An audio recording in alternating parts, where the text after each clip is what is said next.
Yes, Nigeria versus DR Congo yesterday. Um, the Super Eagles, honestly, it was a very disappointing result at the end of the game. I mean, this was a game where we should have done a lot better in this game. And in the second half, in fact, there was nothing to write home about it. The first half was a little bit even better, yeah, with players and all that. And then second half was just so poor. Like the the DR Congo side came in with a lot of power, a lot of quality, a lot of zeal to win the game, and they totally dominated the game in that second half. And in fact, at some point, it was looking like we didn't even have chances to even hold on the ball to get one or two strings from one or two passes here and there. And in fact, the midfield collapsed. So they took over the midfield. They took over our midfield. The midfield wasn't there at all. After those changes that were done. So the coach didn't even help matters on this. The coach didn't help matters on this one. And then I would say that there were a lot of mistakes made in this game. The first one was the Osimhen one, but it looks like at the end of the day that he wasn't really fit to go on in that game. I mean, he also has a game back at Galatasaray, which he'll be needing to attend to. That was the first, problem.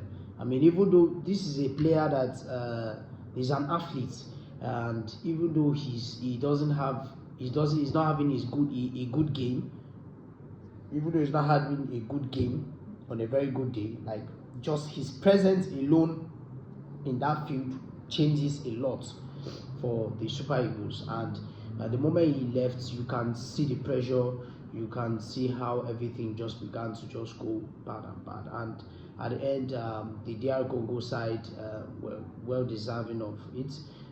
It was a game at the end went to penalties, and in the penalties we all know that it's a game, it's anybody's game. So at that moment, so the Super Eagles could win, the DR Congo side could win. Now the first penalty taker, it started from us, and in this kind of game, it's sometimes good for one side to start before one side. Like for instance, it made a lot of sense for the Super Eagles to have started the kickoff.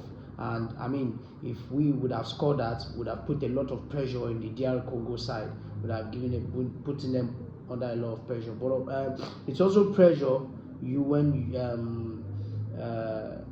a particular side is kicking the penalty first. There's always pressure. It's not always easy.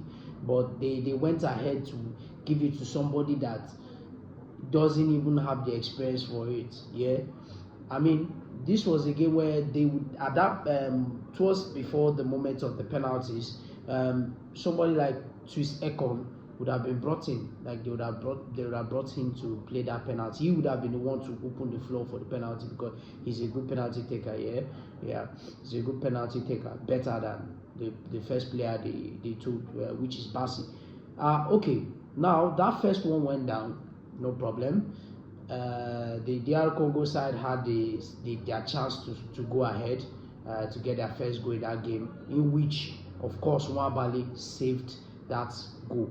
Now, by saving that, it's brought down less pressure for the Super Eagles side, and we were just supposed to take that.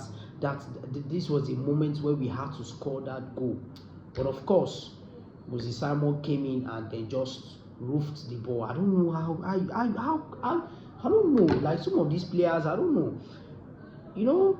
Penalty is not an easy thing to take here, but I don't know how sometimes some of these players do their thing. Like, how can you roof a penalty like that? I didn't even leveled it. That okay, maybe the goalkeeper, I was able to save it and all that. It would have been better, but you roofed this thing, and then the whole pressure came back to the Super Eagles side, and of course, the next player came in. They still even didn't score. Wabali saved again 2 times.